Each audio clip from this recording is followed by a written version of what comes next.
నమస్తే, welcome to ప్రజానాడి news. నేను మీ రణధీర్. ఇక రాజకీయంలో చూసుకున్నట్లయితే కొంతమంది నాయకులు అంటే ఎమ్మెల్యేలు కావచ్చు, ఎంపీలు కావచ్చు, ఎవరైనా కావచ్చు, వాళ్ళ వెనుక ఉన్నటువంటి అనుచరుల వల్ల వాళ్ళకు చివరికి రాజకీయ భవిష్యత్తు లేకుండా పోతుంది. నేను ఎందుకు ఈ విషయం చెప్తున్నానంటే ఒకసారి మన వెనుక బ్యాక్గ్రౌండ్ చూద్దాం. ధృతరాష్ట్రుడి గతేన కౌరవ వంశంలో కొడుకులు, ఈ ఎమ్మెల్యే ఇలాకాలు అనుచరులు.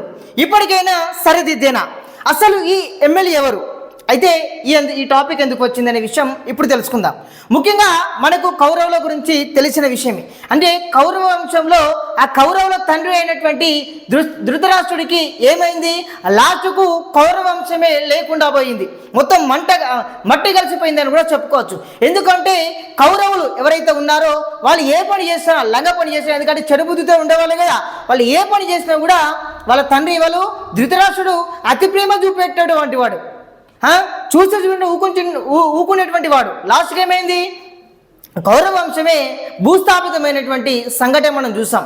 అదే తంతు ఇక్కడ మొదలైంది. ఎందుకంటే అక్కడ లంగ పని చేసినా మందలించేవాడు కాదు, అసలు వాళ్ళను పట్టించుకునేవాడు కాదు. ఎందుకంటే అతి ప్రేమ ఉండేది ఆ కౌరవుల మీద, ధృతరాష్ట్రునికి అతి ప్రేమ ఉండేది. ఆ అతి ప్రేమనే ఇక్కడ మనం చెప్పుకునేటువంటి ఎమ్మెల్యే ఇలాకాలో ఆ అనుచరుల మీదనైతే బాగా అతి ప్రేమ ఉంది.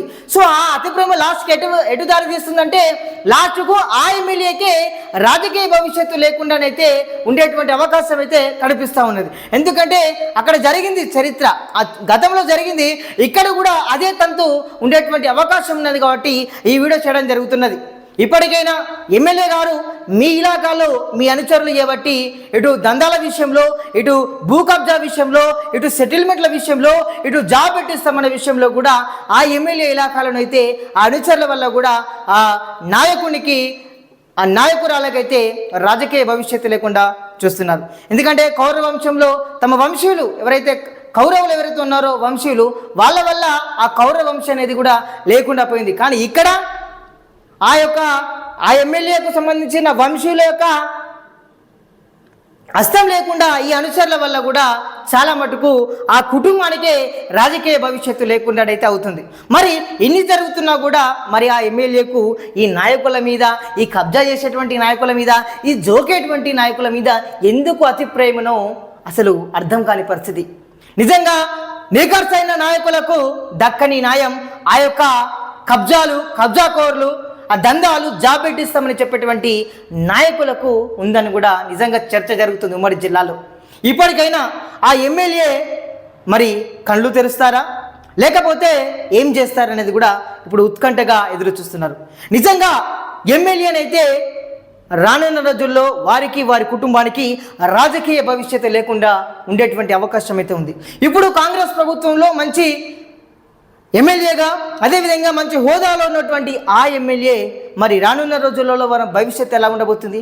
వాళ్ళ యొక్క కుమారులు, కూతుళ్ళు కానీ వారి యొక్క భవిష్యత్తు మరి నిజంగా రానున్న రోజుల్లో ముందు ఉండబోతుందా, లేకపోతే అప్పటికే పులి స్టాప్ ఉంటుందా? లేకపోతే ఈ అనుచరులకు, ఈ కబ్జాకోర్లకు ఎమ్మెల్యే పులి స్టాప్ పెట్టబోతున్నదా? మరి వాళ్ళని ఎలా మందలించబోతున్నది? మరి వాళ్ళని సరిదిద్దుకోకపోతే నిజంగా రానున్న రోజుల్లో రాజకీయ భవిష్యత్తు వాళ్లకు అంతే అని పులి స్టాప్ పడుతుందా అనేటువంటి ఊహాగానాలు అయితే గంభీరంగా వినిపిస్తున్నాయి. ఇప్పటికైనా ఆ ఎమ్మెల్యే అనుచరులకు, ఈ కబ్జాకోర్లకు పులి స్టాప్ పెడితే సరే రాజకీయ భవిష్యత్తు ఉంటుంది. కానీ వాళ్లకు అండగా ఉంటే రానున్న రోజుల్లో మాత్రం ఆ యొక్క రాజకీయ భవిష్యత్తు కాదు, మీరు నియోజకవర్గంలో కూడా తిరగనేటువంటి పరిస్థితి అయితే ఉంటుంది. సో ఇప్పటికైనా ఆ ఎమ్మెల్యే గారు, మీకు ఆ వీడియో ఎవరి గురించి అర్థమై ఉంటుంది. తప్పకుండా ఆ అనుచరులకు పులి స్టాప్ పెడితే రాజకీయ భవిష్యత్తు ఉంటుంది, మీకు మంచి పేరు ఉంటుంది, మీరు పేద ప్రజల మనిషిగానే ఉంటారు. సో చూద్దాం మరి ఆ ఎమ్మెల్యే ఆ అనుచరులకు పులి స్టాప్ పెడతారా, లేకపోతే రాజకీయానికే సన్యాసం తీసుకుంటారా? వేచి చూడాల్సిందే. సో చూస్తూనే ఉండండి Prajanadi. Thank you so much.